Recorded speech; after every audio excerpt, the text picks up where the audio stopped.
नमस्कार दोस्तों। इस वीडियो के अंदर हम बात करने वाले हैं जो पुराने एग्जामों के क्वेश्चन हैं।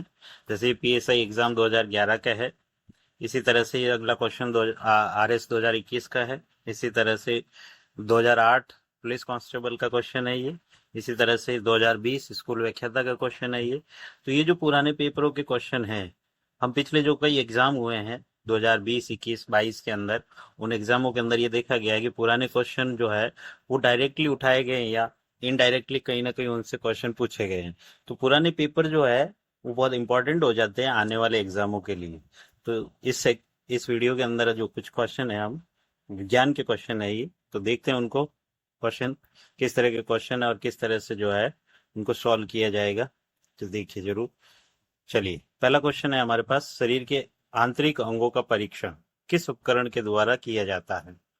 शरीर के आंतरिक अंगों का परीक्षण किस उपकरण के द्वारा किया जाता है। कार्डियोग्राम के द्वारा, या एंडोस्कोप, या स्टीरियोस्कोप, या माइक्रोस्कोप। तो हम देखेंगे कि जो शरीर के आंतरिक अंगों का परीक्षण किया जाता है वो एंडोस्कोप के द्वारा किया जाता है। किसके द्वारा? एंडोस्कोप के द्वारा। तो इसका आंसर हो जाएगा एंडोस्कोप। अगला सवाल है हमारे पास, क्या है अगला सवाल देखिए। आरएस 2021 के अंदर आया हुआ है, स्टेथोस्कोप में रोगी की दिल की धड़कन की ध्वनि डॉक्टर के कानों तक कैसे पहुंचती है। तो आप देखेंगे इसमें स्टेथोस्कोप जो है उसकी ध्वनि डॉक्टर के कानों तक कैसे पहुंचती है। तो ये क्वेश्चन ध्वनि के बहुविवर्तन द्वारा, या ध्वनि के अपवर्तन, या ध्वनि के परावर्तन, या ध्वनि के ध्रुवण के द्वारा। तो स्टेथोस्कोप जो है उसके अंदर जो ध्वनि पहुंचती है वो किसके द्वारा? ध्वनि के परावर्तन के द्वारा पहुंचती है। ठीक है, चलिए अगला क्वेश्चन है हमारे पास। अगला क्वेश्चन क्या है देखिए। कौन सा उपकरण हवा का दबाव नापने के काम आता है? पायरोमीटर, या बेरोमीटर, या थर्मामीटर, या गैल्वेनोमीटर। तो हवा का दबाव नापने के जो काम आता है वो है बैरोमीटर, वायुदाब मापी, जिसको हम क्या बोलते हैं? वायुदाब मापी।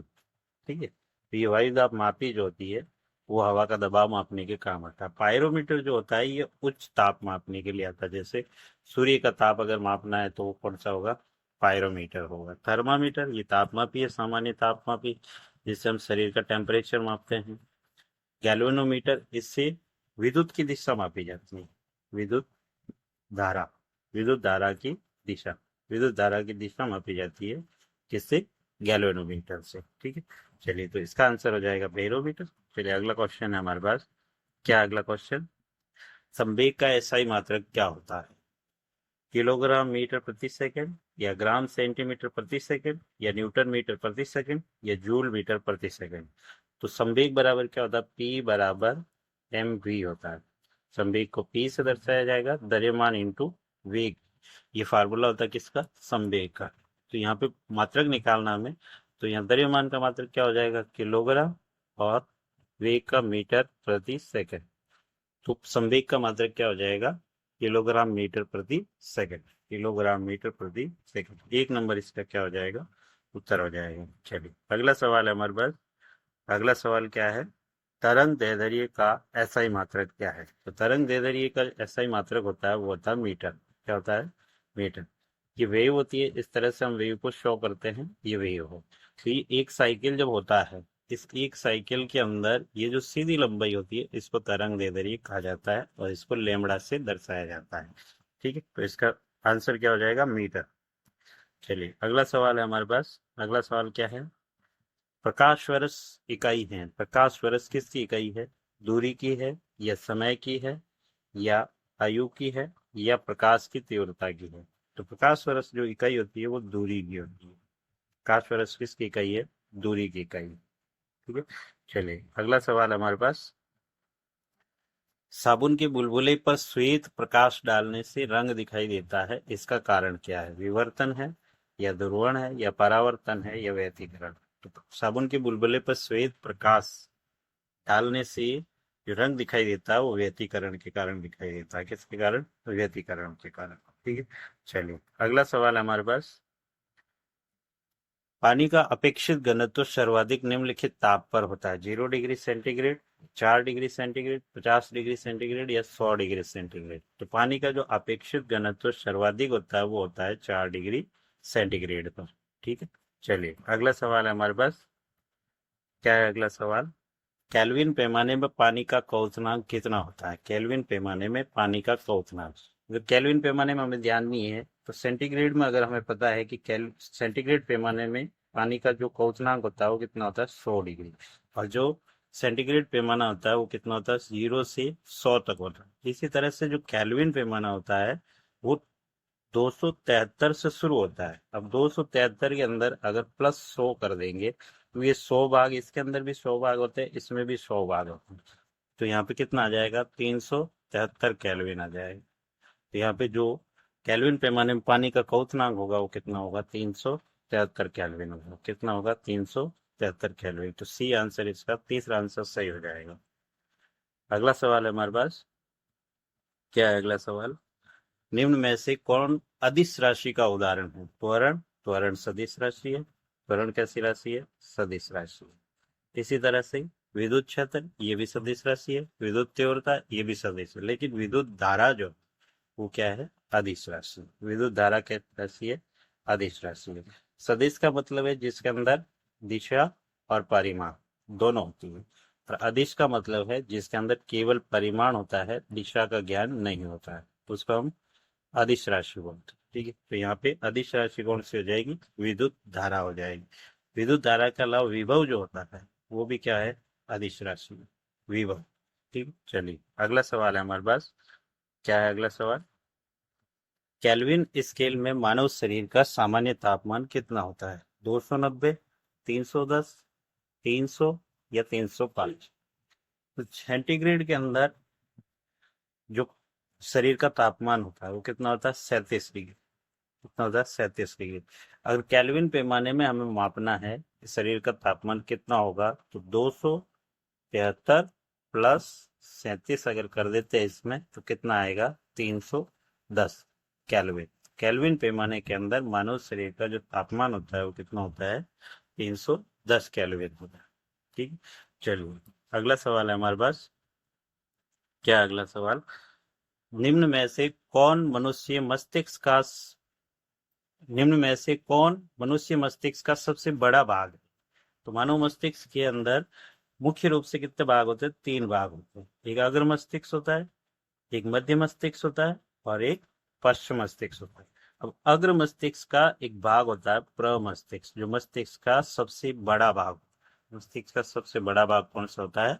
प्रमस्तिष्क होता है। तो इसका आंसर जो हो जाएगा वो कौन सा हो जाएगा? 2 नंबर। चलिए अगला सवाल है हमारे पास। क्या है अगला सवाल?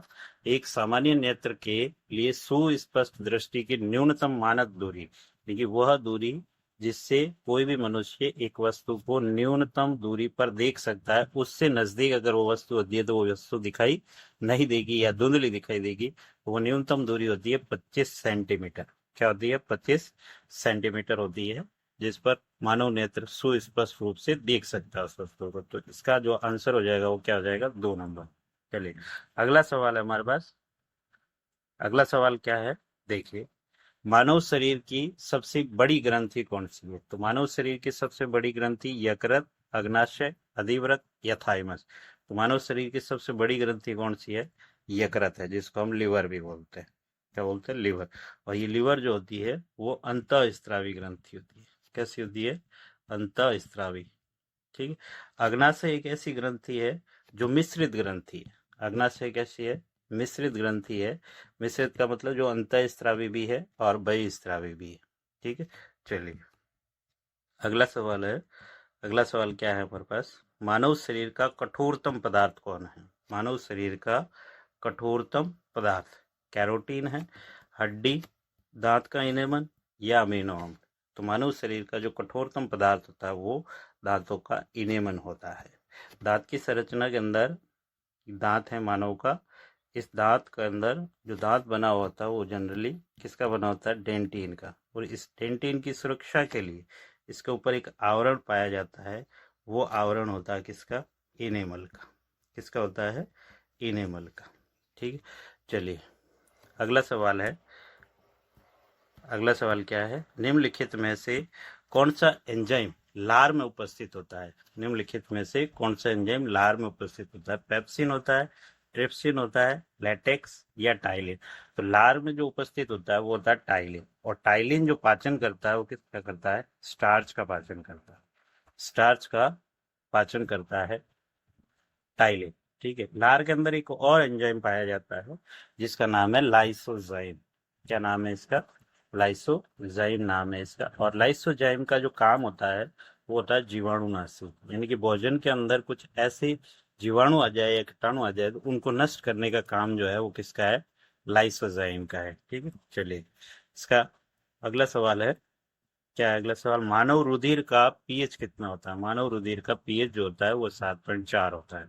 मानव रुधिर का पीएच कितना होता है? 7.4 होता है। चलिए अगला सवाल है हमारे पास। आरएच कारक की खोज किसने की? तो आरएच कारक की जो खोज है लैंड स्टीनर व वीनर ने की थी। हम देखते हैं कि ब्लड ग्रुप जैसे ए है, किसी का बी है, किसी का ए बी है, तो इसके ऊपर किसी को ऊपर माइनस लगाते हैं, किसी को प्लस लगाते हैं। तो ये जो प्लस माइनस लगाया जाता है यही क्या है? आरएच कारक है। प्लस का मतलब आरएच कारक उसके अंदर उपस्थित है, और माइनस का मतलब है कि आरएच कारक उसके अंदर उपस्थित नहीं है। और आरएच कारक की जो खोज की गई है वो किसके द्वारा की गई? लैंड स्टीनर और विनर के द्वारा की गई है। चलिए अगला सवाल है हमारे पास। क्या है अगला सवाल? इलेक्ट्रॉन की खोज किस वैज्ञानिक ने की है? तो इलेक्ट्रॉन की जो खोज की है वो किसने की है? जे जे थॉमसन ने की है। ठीक है, अगला सवाल है हमारे पास। अगला सवाल क्या है? छोटे से छोटे कण जो रासायनिक क्रिया में भाग लेता है, तो रासायनिक क्रिया में भाग लेने वाला सबसे छोटा कण जो है वो है परमाणु। वह सूक्ष्मतम कण जो स्वतंत्र अवस्था में नहीं रह सकता लेकिन रासायनिक अभिक्रिया में भाग लेता है वो कौन सा है? परमाणु है। ठीक है, चलिए अगला सवाल है हमारे पास। क्या है अगला सवाल? इलेक्ट्रॉन पर आवेश कितना होता है? तो इलेक्ट्रॉन पर आवेश होता है -1.6 इंटू 10⁻⁻19 कूलम। ये इलेक्ट्रॉन पर आवेश होता है। प्रोटॉन की बात आती है तो केवल यहाँ पे क्या हो जाएगा? +1.6 इंटू 10⁻⁻19 आएगा। ये प्रोटॉन पर आवेश होता है। ठीक है, और माइनस के अंदर यही आवेश किस पर होता है? इलेक्ट्रॉन पर। तो इसका सही उत्तर क्या हो जाएगा? 3 नंबर हो जाएगा। चलिए अगला सवाल है हमारे पास।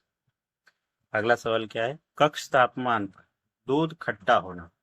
तो कक्ष तापमान पर दूध का खट्टा होना किस तरह का परिवर्तन होगा? तो ये एक रासायनिक परिवर्तन होगा। चाहे दूध से दही बनना हो, चाहे दूध का खट्टा होना हो, ये क्या हो जाएगा? रासायनिक परिवर्तन हो जाएगा। अगला सवाल हमारे पास क्या है? देखिए अगला सवाल है, निम्न में से कौन सा भौतिक परिवर्तन का उदाहरण है? भौतिक परिवर्तन यानी कि भौतिक गुणों के अंदर परिवर्तन आना कौन सा है? भौतिक परिवर्तन होगा। तो यहाँ कागज का फटना बिल्कुल भौतिक परिवर्तन है। पेड़ को काटना ये भी भौतिक परिवर्तन है। जल का बर्फ बनना ये भी क्या है? भौतिक परिवर्तन। तो यहाँ दिए गए सभी विकल्प जो है वो किसके उदाहरण होंगे? भौतिक परिवर्तन। अगला सवाल है हमारे पास। निम्नलिखित में से कौन सा भौतिक परिवर्तन है? महिला पर्यवेक्षक परीक्षा 2019 के अंदर भौतिक परिवर्तन कौन सा है? तो मैग्नीशियम के तार का जलना। मैग्नीशियम का अगर तार जल रहा है तो ये निश्चित रूप से रासायनिक परिवर्तन है। गर्म करने पर प्लेटिनम तार का चमकना। अम्लीकृत जल का वैद्युत अपघटन। वैद्युत अपघटन रासायनिक क्रिया हो रही है तो ये भी क्या है? रासायनिक परिवर्तन। कार्बन डाइऑक्साइड को चूने के पानी से अगर गुजारा जाए तो यहाँ पे भी एक यौगिक बनेगा, ये भी क्या है? रासायनिक परिवर्तन। लेकिन जो प्लेटिनम का तार चमक रहा है तो ये प्लेटिनम के तार का चमकना ये क्या है? भौतिक परिवर्तन। तो इसका जो उत्तर होगा वो क्या होगा? 2 नंबर होगा। अगला क्वेश्चन है अपने पास। क्या है? धातुओं में जंग लगना किस प्रकार की अभिक्रिया है? जंग लगना निश्चित रूप से किस प्रकार की अभिक्रिया है? रासायनिक अभिक्रिया। तो किसी भी धातु जैसे लोहे पर जंग लग रहा है तो वो क्या है? रासायनिक परिवर्तन है। तो ये जो अभिक्रिया हो रही है क्या है? रासायनिक अभिक्रिया है। ठीक है, इतने ही क्वेश्चन थे आज के लिए। अगर क्लास अच्छी लगी है, सवाल अच्छे लगे हैं तो निश्चित रूप से प्लीज चैनल को जो है सब्सक्राइब करें आप, और इस चैनल को आगे बढ़ाने में हमारी मदद करें प्लीज। Thank you.